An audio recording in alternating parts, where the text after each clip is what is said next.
नमस्कार, माझा महाराष्ट्राच्या विशेष बातमीपत्रामध्ये आपले स्वागत आहे। आज आपण आलेले आहे देगलूर नाकावर। या ठिकाणी एक नांदेडमध्ये एक अशी घटना झालेली आहे। अनेक वेळा अशी घटना होतात, परंतु आज जे आहेत कशा पद्धतीने इथे लोक फसवणूक करत आहे हे आपण पाहिलेले आहेत। आज अशीच एक घटना झालेली आहे ज्याचे 35 लाख रुपयाची फसवणूक केलेली आहे। न्यायालयाच्या आदेशावरून 420चा गुन्हा दाखल झालेला विमानतळ हद्दीतील या राहणाऱ्या चैतन्यनगर येथील राहणारा एक आरोपी आहे। त्याच्या विरुद्ध 420चा गुन्हा दाखल झालेला विमानतळ पोलीस स्थानकात। आणि आपल्यासोबत अन्सार आहेत तक्रारदार, त्यांच्याशी आपण विचारणार आहे प्रकरण काय होतं, क्या था ये प्रकरण जिस तरीके से आज विमानतल में केस गुना दाखिल हुआ। जी, गुनाह जो दाखिल हुआ वो 420 वाला केस उन पर साबित हुआ, मतलब कि इन्होंने जो मतलब हमसे पैसों का लेन देन करे, ठीक है। 33 लाख का अमाउंट था, जिसमें से 8 लाख का अमाउंट वापस आया हमें। कौन था व्यक्ति का नाम क्या है? ये है मुसव्विर उर्फ अब्बू लहानकर, पिता अब्दुल अजीज़ लहानकर, रहवासी है असरा नगर। ये मतलब हमारे दोस्त के भांजे हैं जिन्होंने मुझसे मुलाकात की, मेरा भरोसा जीता, मुझसे लेन देन किया स्टार्ट में, और बाद में एक बड़ी अमाउंट मेरे से ली कि आपको ज़्यादा फ़ायदा होगा, और कुछ 1-2 महीने 3 महीने मुझे इसका फ़ायदा मिला। फिर उन्होंने मुझे और ज़्यादा भरोसा दिलाया कि आप बड़ा अमाउंट लगाओ तो मैं बड़ा फ़ायदा दूंगा। तो मैंने इसमें क्या किया कि मेरे दोस्त, मेरे रिश्तेदार, मेरे भाई, इनसे मैंने उधार पैसे लिया इनके पास से, जिन्होंने अपनी कमाई मुझे दी, मेरे भरोसे दी, और मैंने उनके भरोसे उनको दिया कि ये मुझे मेरा पैसा वापस देंगे, मुझे कमाई करेंगे। लेकिन 3 साल पहले जो हमारा मैटर हुआ कि उसने जो अमाउंट हमारा डुबा दिया था, डुबाने के बाद वो चला गया दुबई को। उसके पिता ने उसे दुबई फ़रार करा दिया। जब हमें पैसे मांगने की बात आई, हमने उन्हें बोला कि भाई अब हमको फ़ायदा तो नहीं मिल रहा, आप हमें अमाउंट नहीं दे रहे, मुनाफे वाला अमाउंट नहीं दे रहे, तो हमको हमारा जो मुद्दल है, मेन अमाउंट हमें वापस दे दो, 25 लाख। तो उन्होंने कहा कि भाई ठीक है, मैं उनका पिता हूँ, मैं आपको भरोसा दिलाता हूँ कि वापस मैं दूंगा पैसा आपको। उन्होंने बोला कि मेरे बेटों को आप दुबई जाने दो। हम बोले ठीक है, आप है, आपकी प्रॉपर्टी, आपका घर है। हमने उस भरोसे उनके बेटों को दुबई जाने दिया। दुबई जाने के बाद आज 3 साल हो गए, 3 साल से हम उनके घर के चक्कर काट रहे हैं। हमने कभी केस नहीं किया कि उनके भरोसे कि उनका पिता है, दे देगा पैसे। 3 साल तक हमें उन्हें ऐसे ही चक्कर मारने लगाया घर से, मतलब कभी कॉल उठाता नहीं, कभी घर से बात नहीं करता, कभी घर पर बात करने गए तो मतलब गाला देकर भगा देता हमको। फिर हमने बहुत ज़्यादा हम परेशान हो गए थे, लोगों के पैसे देने थे हमें, वो हमारे घर आ रहे थे।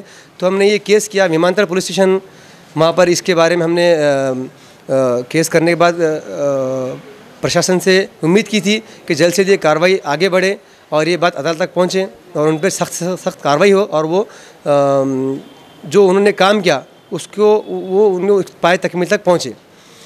वहाँ से कुछ नहीं होने के बाद ये बात हमने अदालत का दरवाज़ा खटखटाया। वहाँ से हमें राहत मिली, उनके ऊपर 420 का केस बैठा, केस थे उन पर, ये उन पर साबित हुए अभी फ़िलहाल की।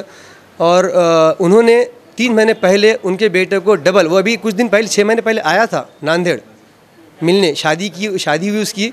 हमने उस वक्त भी दबाव डाला कि भाई हमारा अमाउंट अब वापस लौटा दो, लेकिन उन्होंने फिर से बोला कि भाई अभी नहीं, 1-2 महीने रुक जाओ।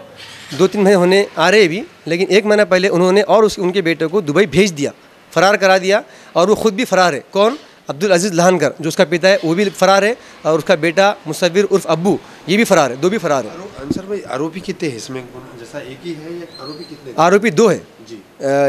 जो मेरा दोस्त है अब्बू मुसव्विर, और उसका बाप अब्दुल अजीज़ लहानकर। इनकी कोई टीम थी क्या, कोई गैंग थी या? लेकिन नहीं, ये देखिए जितना बड़ा अमाउंट है, ये मुझे इससे लग रहा है कि इनके पीछे भी शायद किसी और का हाथ हो सकता है।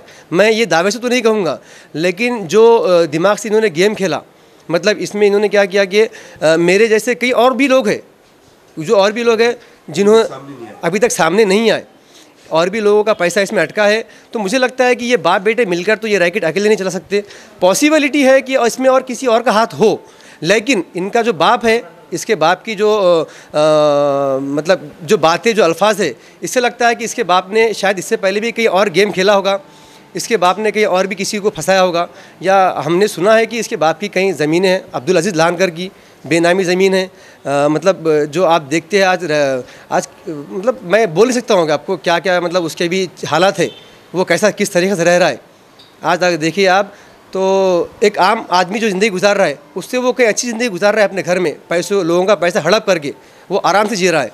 सर मैं ऐसा लगता है अब जिस तरीके से 156(3) से जो 420 गुना दाखिल हुआ तो आपको ऐसा लगेगा कि जिन लोगों के आप पैसे देना है और जो वो वहाँ से आपको पैसे की आने की उम्मीद देखिए, मैं हिंदुस्तानी नागरिक होने के नाते मुझे पूरा भरोसा है न्यायालय पर, मेरा पूरा भरोसा है कोर्ट पर, प्रशासन पर कि ये मुझे मेरा हक दिलाएंगे।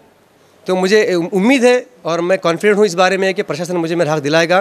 तो जब प्रशासन मुझे मेरा हक दिलाएगा तो उनसे जो मेरा अमाउंट निकलेगा तो मैं जिनके पास से लिया वो अमाउंट उनको पहुँचा दूंगा। आपल्यासोबत अन्सारभाईचे भाऊ आहेत, त्यांच्याशी आपण विचारणार नाही कशा पद्धतीने हे फसवणूक झाली आणि यांच्यावर त्यांचं मत काय होईल। आप क्या लगता है कि जिस तरीके से ये लोग जो फसवणूक करते हैं, ऐसे कहीं स्कीम बता के कई तरीके से लूटते हैं और ऐसे कई केसेस आए मोबाइल के बहाने से, इलेक्ट्रॉनिक सामान के बहाने से, तो इन पर वचक क्यों नहीं है प्रशासन की, या इनको कोई राजकीय लोग मिले हुए हैं ऐसा लगता है? देखिए सब कैसा है, असल में जिनके दिल में चोर होता है तो वो लोग तो ऐसे काम करके निकल जाते हैं। और ये जो मामला थे, हमारे भाई ने अभी जो बहुत अच्छी बात बताई कि ऐसे मामला बहुत बढ़ते जा रहे हैं और इसके ऊपर प्रशासन की नज़र होनी चाहिए। और अभी जो हमारे साथ मामला हुआ ये 2017 में हुआ था और हमारे भाई की छोटी मोटी मोबाइल शॉप ही है देगलू नाके पे। और ये बंदा जो उर्फ अपने अब्बू है, मुसव्विर जहां जिसका नाम है, ये अब्दुल अजीज़ लाहनकर का बेटा है। और इसने जो फसवणूक किया है तो वो इस अंदाज़ में किया कि पहले जो मार्केट से सैमसंग के मोबाइल छोटे मोटे लाकर देता था और 50 रुपये 100 रुपये सस्ते से लाकर देता था और वो बताता था कि मेरा जो है तो कंपनी के अंदर मेरा बहुत असर व रसूख है। तो इसकी बातों में आकर हमारे भाई ने उसको पहले छोटा अमाउंट दिया, जब उसने मोबाइल लाकर दिया तो फिर अमाउंट बढ़ा दिया और जब अमाउंट बढ़ा दिया तो टोटल 33 लाख रुपए का अमाउंट इस तरह हुआ।